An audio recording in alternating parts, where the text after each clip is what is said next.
प्रदोष सोमवार एक ही दिन पड़ रहा है। यहाँ के लोग त्रिवेणी का स्नान करने के लिए प्रयाग जाते हैं, पर मेरे भोलेनाथ ने पूरी त्रिवेणी यहीं बना दी है। प्रदोष पड़ती है, उस प्रदोष पर प्रदोष काल में अगर एक आधी चम्मच भी गौ माता का दूध मिल जाए, एक छोटी सी कटोरी में सीधे हाथ में दूध और उल्टे हाथ में दूध, जल का पात्र या उसी पात्र के ऊपर दूध का पात्र रखकर हाथ में लेकर जो शंकर के शिवालय में देहली पर खड़ा होकर शंकर से अपनी कामना कर कर शंकर के मंदिर में जाकर दूध अशोक सुंदरी वाली जगह पर चढ़ाकर जल शंकर के शिवलिंग पर जो समर्पित कर देता है, देवाधिदेव महादेव उसकी कामना पूर्ण कर देते हैं, पूर्ण करते हैं। की प्रदोष पड़ती है तो शंकर भगवान कैलाश पर निवास करते हैं। हमारे यहाँ कहते हैं सोमवार की जो प्रदोष पड़ती है वो इच्छा पूर्ति करती है। मान लो आप प्रदोष का व्रत नहीं कर सकते, आप अगर व्रत नहीं कर सकते तो प्रदोष के दिन प्रदोष काल में शाम का समय सूर्यास्त का कुछ पल कुछ घड़ी के पहले से लेकर बाद तक का प्रदोष काल के अंतर्गत आप शंकर जी के मंदिर में जाकर एक लोटा पानी 5 बेलपत्र भी अगर समर्पित करते हैं तो संपूर्ण प्रदोष का फल आपके भाग्य में प्रबल हो जाए। प्रदोष काल में लगाया गया दीपक 5 स्थान पर फल देता है। पहला स्थान, अगर हमको या हमारे परिवार में किसी को काल सर्प दोष है तो हमारा प्रदोष का लगाया गया दीपक कहीं पूजन मत कराओ, वो दीप जलाने से ही काल सर्प दोष समाप्त होता चले जाता है। दूसरा स्थान पितृदोष, अगर किसी ने कह दिया कि तेरे घर में पितृदोष है, तेरे घर में, कई लोग बता देते हैं कि तुम्हारे घर में कई माताएं पूछती हैं मेरे घर में बेटा नहीं, मेरे घर में 3 बेटी हो गई, 4 बेटी हो गई, 5 बेटी हो गई, बेटा नहीं है, बेटा नहीं, तो किसी ने कह दिया पितृदोष है। अब तुम शंकर जी की पूजन कर रहे हो, शंकर जी पे जल चढ़ा रहे हो, शिव की स्तुति कर रहे हो, तो किसी किसी की यहाँ 3 बेटियों के बाद 4 बेटियों के बाद, एक माता ने तो लिखा है कि उसके यहाँ 2008 में उसके घर में लड़की ने जन्म लिया था, या 2008 में उसके घर में बच्चे ने जन्म लिया था, लड़की ने, उसके बाद फिर लड़की ने जन्म लिया और उसके बाद उसके घर में कोई पुत्र का योग नहीं बना। तब उसने प्रदोष के समय पर शाम को दिया लगाना प्रारंभ करा और 2008 में बच्ची जन्मी थी और अब 2024 में उसके घर में लड़के ने जन्म लिया। कि प्रदोष काल का लगाया गया दीपक, प्रदोष काल, प्रदोष के दिन, प्रदोष काल का जो दीपदान होता है वो सरल नहीं होता, वो सहज नहीं होता, 5 स्थान की पूर्ति करता है। पहला स्थान किस चीज के लिए? काल सर्प दोष के लिए। दूसरा पितृदोष, कैसा भी तुम्हें कोई पितृदोष बता दे, कितना भी तुमसे कोई कह दे कि तेरे घर में पितृ का दोष है, तेरे घर में ये दोष है, अगर आप प्रदोष के दिन प्रदोष काल में अर्थात सूर्य अस्त के समय के 2:45 तक का जो समय होता है, 2 घंटे के समय का, उसके अंतर्गत अगर आप प्रदोष काल के समय में भगवान शंकर को दीप लगाने के लिए अगर पहुंचे हो तो वो आपको फल देगा ही, पितृदोष का निवारण होगा ही, चाहे तुम कुछ करो चाहे मत करो, वो पितृ की शांति करा दे। दूसरे नंबर पर है पितृदोष। तीसरे नंबर पर है वास्तु दोष। हमारे घर का, अब एक बहुत सावधानी से श्रवण करने वाला विषय है, वंश की वृद्धि नहीं है। 30 वर्ष शादी के हो गए, 40 वर्ष शादी के हो गए और औलाद है ही नहीं। डॉक्टर ने भी हाथ ऊंचे कर दिए, टेस्ट पे भी करवाया, IVF करवाया, सब कुछ तुमने करवा लिया, तो भी औलाद नहीं है। तब आखिरी में एक काम चालू करो, प्रदोष का दिन दोनों पति पत्नी व्रत चालू कर दो प्रदोष का, और प्रदोष काल में शाम के समय जाकर एक ही दिए में 2 लंबी बाती जानते हो ना, रुई की लंबी कपास की बाती 2, और दोनों बाती एक ही दिए में रखकर पति पत्नी दोनों उसको प्रज्वलित करना प्रारंभ करें, बाबा संतान देकर ही रहेगा, औलाद आएगी ही। दीप की जो बाती में अंतर आ जाता है, एक गोल बाती में और लंबी बाती में अंतर आता है, बहुत अंतर आता है। पितरों के लिए गोल बाती का प्रयोग बहुत कम होता है महाराज, देवी जी के लिए, माता रानी के लिए, जगत जननी के लिए गोल बाती का प्रयोग बहुत कम होता है महाराज, ध्यान रखिएगा। एक पितृ के लिए, एक जगत जननी जगदम्बा दुर्गा भवानी के लिए गोल बाती का प्रयोग कम होता है, लंबी बाती का प्रयोग ज्यादा होता है। क्यों? क्योंकि हमारे घर की कुल देवी और हमारे घर के पितर हमारे वंश की वृद्धि करें, इसलिए लंबी बाती रखी जाती है, जिससे हमारा वंश बहुत लंबा चले, बहुत उन्नति की ओर बढ़े, इसलिए लंबी बाती का प्रयोग किया। शिव महापुराण की कथा कहती है 5 जगह पर हमारा जलाया गया एक दीप जो प्रदोष के दिन प्रदोष काल में लगाया जाता है, 5 जगह पर भारी पड़ता है। पहले नंबर पर जम के बोलते जाओ, काल सर्पदोष। दूसरे नंबर पर पितृदोष। तीसरे नंबर पर घर का वास्तु दोष। हमारे घर में कितना भी वास्तु दोष है, कोई ने कह दिया यहाँ बाथरूम नहीं बनना थी, यहाँ पर शौचालय नहीं बनना था, यहाँ सीढ़ी नहीं बनना थी, वो सीढ़ी वहां बनना थी, ये सीढ़ी वहां बनना थी। तुम पूरा घर तुड़वा के देख लो, उसके बाद में जैसा वास्तु वाले हैं वैसा करा कर देख लो, उसके बाद भी तुमको शांति नहीं मिले तो समझ लेना कि तुम्हारे घर में अब वास्तु दोष तो तुमने दिखाकर समाप्त कर लिया, फिर भी वो समाप्त नहीं हो रहा, तो प्रदोष काल का लगाया गया प्रदोष के समय का दिया आखिरी में वास्तु दोष को भी समाप्त कर देता है और उसमें भी फल प्रदान करता है। काल सर्प दोष, पितृदोष, वास्तु दोष। चौथे नंबर पर 1 रुपया कमाया, 1.25 रुपये खर्च हुआ, पैसा आया गया।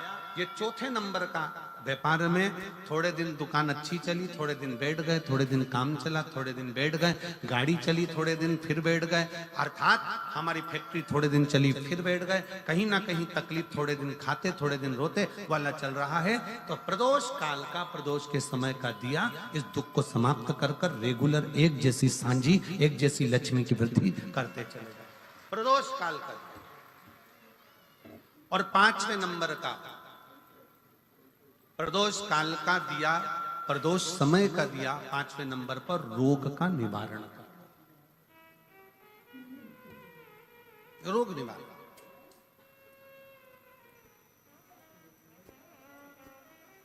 ये 5 स्थान जो बताए गए हैं प्रदोष काल के दिन, प्रदोष के दिन दीप प्रज्वलन के। प्रदोष व्रत का इतना महत्व है महाराज।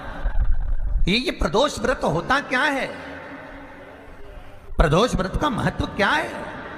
शिव महापुराण की कथा कहती है शंकर भगवान का प्रदोष का व्रत, अर्थात चंद्रदेव को जो क्षय रोग हो गया, बीमार पड़ गए, शरीर गलकर नीचे गिरने लगा, तब देव ऋषि नारद ने भगवान चंद्र को शंकर भगवान के पूजन का विधान बताया और पूजन करते करते त्रयोदशी तिथि आ गई, जिस त्रयोदशी के दिन चंद्रदेव ने सुबह से शाम तक कुछ नहीं खाया।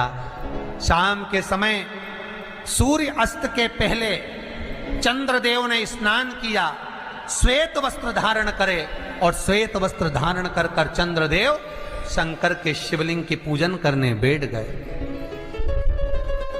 शंकर भगवान के शिवलिंग की पूजन जब चंद्रदेव ने करी, हाथ में अक्षत लेकर चंद्रदेव ने शंकर को समर्पित करे, ओम उमापति नमः कहकर जब चंद्रदेव ने शिव को समर्पित करे, भगवान शंकर त्रयोदशी के दिन प्रदोष समय में, प्रदोष काल में प्रकट हो गए और प्रकट होकर बोले, ऐ चंद्र, तुमने आज मेरा अनुरोधन किया है, आज मेरा स्मरण किया है, जाओ आज त्रयोदशी के दिन प्रदोष काल में मैं तुम्हारे शरीर को स्वस्थ करता हूं। तब से ये प्रदोष व्रत प्रारंभ हुआ है महाराज। किसने करा है प्रदोष व्रत? भगवान विष्णु ने करा था। जब घोड़े का मुंह लगा हयग्रीव अवतार, लक्ष्मी जी हंस दी थी तो घोड़े का मुंह भगवान विष्णु का लगा, तब भगवान विष्णु ने प्रदोष व्रत करा था। भगवान विष्णु प्रदोष व्रत 11, 26 अवश्य करना चाहिए, या तो 11 करो या 26 करो, करना चाहिए। प्रदोष कोई साधारण सा व्रत नहीं है, प्रदोष कोई निम्नता व्रत नहीं है, सहजता का। एक एक प्रदोष का महत्व शास्त्र वर्णन करता, शिव महापुराण कहती है एक एक प्रदोष का महत्व, एक एक प्रदोष। सोमवार की अगर प्रदोष पड़ती है, बहुत ध्यान से सुनना महाराज, सोमवार की प्रदोष पड़ती है तो शंकर भगवान कैलाश पर निवास करते हैं। मंगलवार की प्रदोष पड़ती है तो शिव काशी में निवास करते हैं। बुधवार की प्रदोष पड़ती है तो शिव रजत भवन में निवास करते हैं। गुरुवार की प्रदोष पड़ती है तो शिव गंगा के स्थल पर निवास करते हैं। शुक्रवार की अगर प्रदोष पड़ती है तो शिव नीलकंठ पर विराजमान होते हैं। शनिवार की अगर प्रदोष पड़ती है तो शिव शमी के वृक्ष के नीचे रहते हैं। और रविवार की जब प्रदोष पड़ती है तो शिव बेलपत्र के पेड़ के नीचे निवास करते हैं। महाराज, ये एकादशी शंकर से कह रही है कि आपका स्थान ये नहीं कि आप कैलाश पर मिले, उस वार को, उस तिथि के दिन, उस अनुकूल।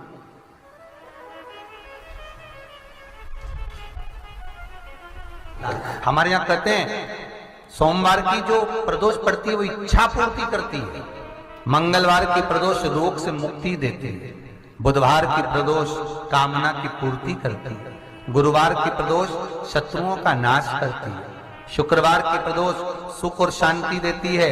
शनिवार की प्रदोष संतान का सुख देती है। और रविवार की प्रदोष जो काम दुनिया में कोई नहीं कर सकता वो अचूक फल की प्राप्ति रविवार की प्रदोष करा देती है। महाराज, ऐसी प्रदोषों का नियम वर्णन किया चाहिए। भगवान कहते ठीक है, तू थोड़ी देर खड़ी हो। एकादशी सम्मुख खड़ी हुई। पार्वती जी ने जिस अंगुष्ठ का जल पीने के लिए लिया था हाथ में, बस पीने ही वाली थी, शंकर भगवान ने वही हाथ में जल लेकर एकादशी के हाथ में उसको देकर कहा, ले, ये मेरे द्वारा निर्मित एक व्रत है जिसे त्रयोदशी के दिन तूने मांगा है, मैं तुझे देता हूँ।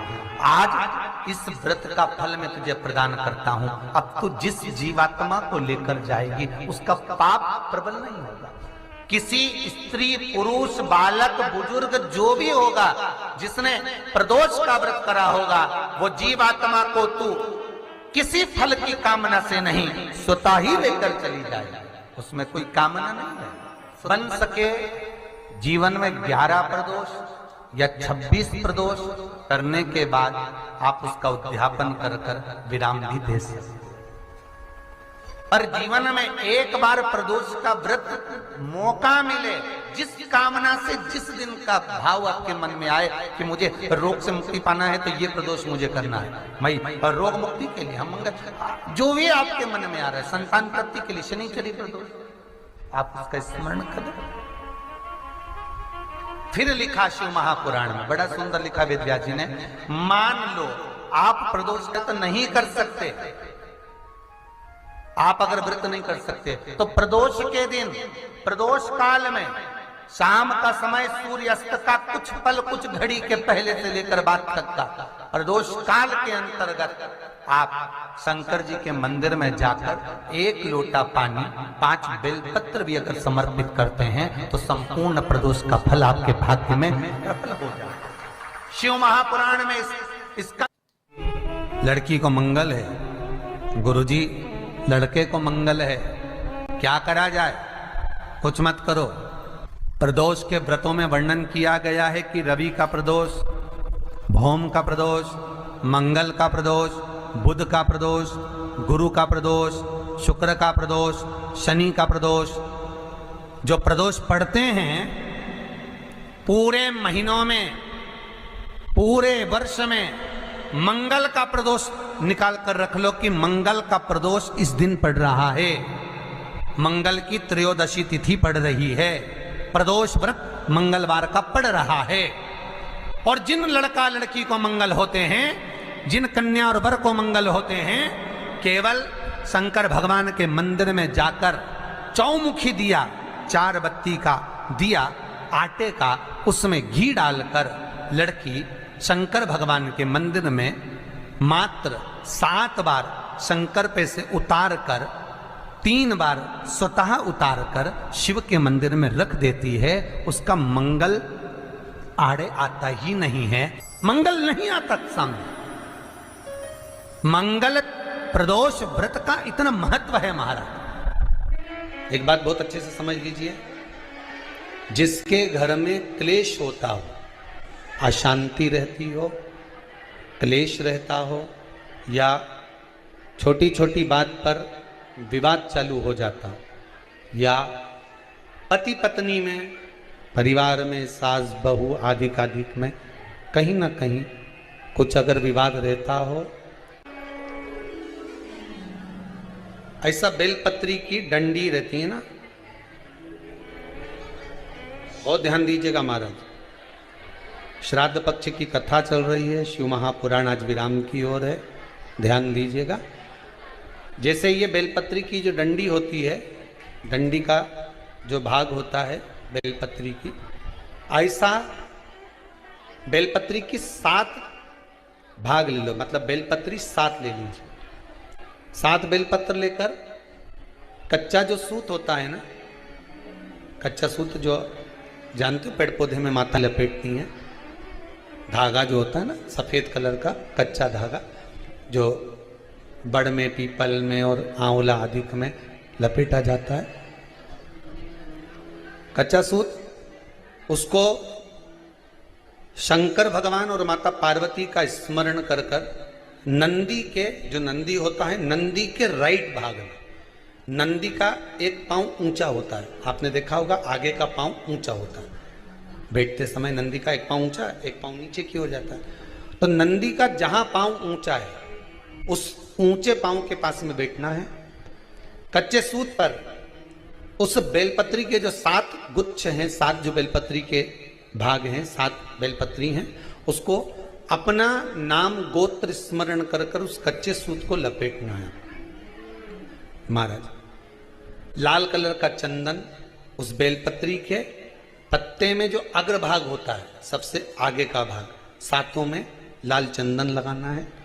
महाराज उस चंदन को लगाकर आप प्रदोष के दिन, प्रदोष काल में शंकर भगवान को समर्पित अगर करते हैं तो जिस घर का गोत्र बोला है उस घर में कभी क्लेश नहीं हो सकता, उस शांति का अनुभव कर, उसमें क्लेश नहीं हो सकता। एक धागा होता है पक्का धागा, एक धागा होता है कच्चा धागा, बहुत ध्यान दीजिएगा महाराज। पक्के धागे से नहीं लपेटना सफेद, कच्चा जो धागा पीपल में, बड़ में या आंवला आदि में जो हम लोग लपेटते हैं पूजन करते समय, वो कच्चा धागा। और एक बात और आपको कहने, ध्यान दीजिएगा, अगर मान लो किसी पति पत्नी का तलाक तक की नौबत हो गई और तलाक नहीं कराना है, आपस में वापिस प्रेम बढ़ जाए, छोरी वापिस घर में रहे, बेटा उसको रखे, बहू रहे, आपस में प्रेम बढ़े, वो भले मायके चली गई हो, वो भले लड़का छोड़कर चले गया हो, अकेली रह रही हो और चाहती है कि मैं पति के साथ रहना है, तलाक नहीं होना चाहिए, हम दोनों में प्रेम रहे, वो संभाले मेरे को भी और मैं भी आदर करूं, वो भी आदर करे।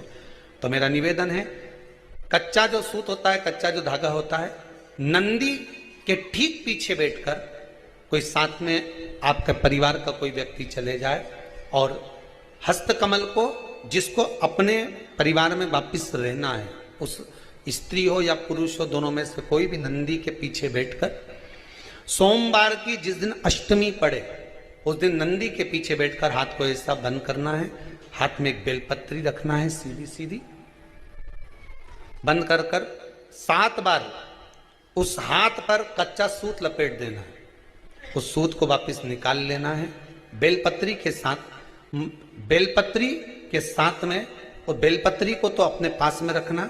सबसे पहले माता पार्वती का जो हस्तकमल ऐसा होता है शिव मंदिर में, उस हस्तकमल में वो सूत जो आपके हाथ से निकला है वो उसमें डाल देना है, माँ जगत जननी से प्रार्थना कर कर, और जो बेलपत्री आपने संबंध को जोड़ने के लिए अपने हाथ में ली है वो शंकर भगवान के कटी भाग में, फिर निवेदन करूंगा कटी भाग को समझ लीजिए। ये शिवलिंग रखा है, जहां पर शंकर भगवान का शिवलिंग, माता पार्वती जी के हस्त कमल पर जो शिवलिंग रखा है, ये भाग कटी भाग कहलाता है। इस जगह पर जहां शंकर और पार्वती का मिलन हुआ है, उस जगह पर उस बेलपत्री को रख देना। महाराज ज्यादा से ज्यादा 3-4 महीने लगते हैं, दोनों में वापिस प्रेम बढ़ जाता है, दोनों एक हो जाते हैं। तलाक तक बात चल भी रही हो तो वो तलाक समाप्त हो जाता है। प्रेम, करुणा, आसक्ति, स्नेह बढ़ जाता है। संबंध टूटने की कतार पर। एक बार माता पार्वती को समर्पित तो करो अपना संबंध कि मां अब तुझे नहीं भाना। माना मैंने अपशब्द कह दिया होगा, माना मेरी गलती होगी, थोड़ी गलती उनकी भी होगी, पर दोनों की गलती है माँ, अब इस संबंध को तुझे निभाना। जब कच्चा सूत माता के हाथ में रखो तब माता को विनती करना, इस संबंध की डोरी अब तेरे को दे दी। दीन बंधु दीनानाथ मेरी डोरी तेरे, अब ये डोरी मैंने तुमको दे दी है, अब ये संबंध आपको निभाना है, अब ये संबंध मेरा। एक प्रयोग जरूर कर कर देखना, जिस दिन घर में क्लेश हो रहा हो, भाइयों में आपस में झगड़ा हो रहा हो, देवरानी जेठानी में झगड़ा हो रहा हो, सास बहू में झगड़ा हो रहा हो और शांति हो ही नहीं रही, बहुत प्रयास कर लिया तुमने कि शांति नहीं हो रही, तो प्रयास करो प्रदोष के दिन एक बेलपत्र लीजिए,